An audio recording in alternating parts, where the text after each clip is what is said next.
மக்களை வணக்கம். இங்கே கீரை விதைக்கும் பார்த்துருக்கீங்க. வெரைட்டி ஆஃப் கீரைங்க. இது வந்து முள்ளங்கிங்க, சிவப்பு முள்ளங்கி. நெக்ஸ்ட்டு வந்து சிவப்பு அரைக்கீரை.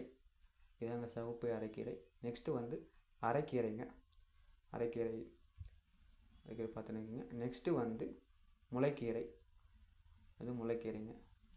நெக்ஸ்ட்டு வந்து வெந்தயக்கீரை. இதெல்லாம் நான் விதைக்க போகிறேங்க.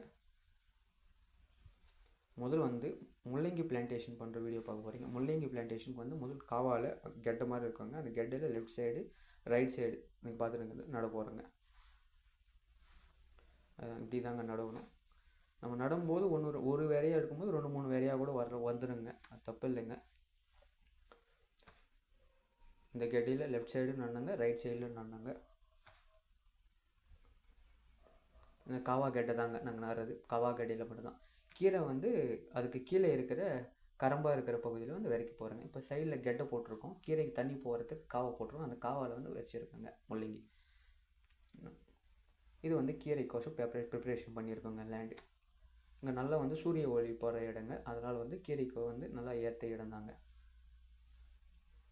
பார்ட்டிஷன் மாதிரி பண்ணிட்டேங்க. அது வீடியோ சரியில்லை தெரியலைங்க. பாத்தியாக ஏன்னா ஒரு கீரை ஒரு அடையாளம் இருக்கிறதுக்கு சின்ன லைன்ஸ் மாதிரி வந்து போட்டுட்டு இருக்குங்க. ஏன்னா அப்போ தான் நான் கரெக்டாக தெரியும் இந்த கீரைன்னு. அவ்வளோதாங்க. இப்போ வந்து கீரை வந்து வச்சிடலாங்க. சிவப்பு சிறுகீரை வந்து வச்சிடலாங்க. விதைக்கும் போது மணல் கலக்கங்க. மணல் கலக்காமலே அப்படியே வெறும் ரொம்ப வந்து ஒத்துலாவே விதைக்க போகிறோம். பார்த்தாவே தெரியும் உங்களுக்கு. ஏன்னா இது நம்ம வீட்டு தேவைக்கோசம் நம்ம வந்து மணல் கலக்கலை, அப்படி ரொம்ப கொஞ்சம் ஒத்துலாவே விதைச்சின்னு இருக்கிறேங்க.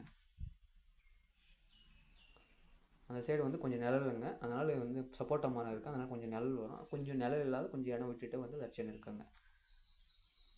நன்றி, வணக்கம்.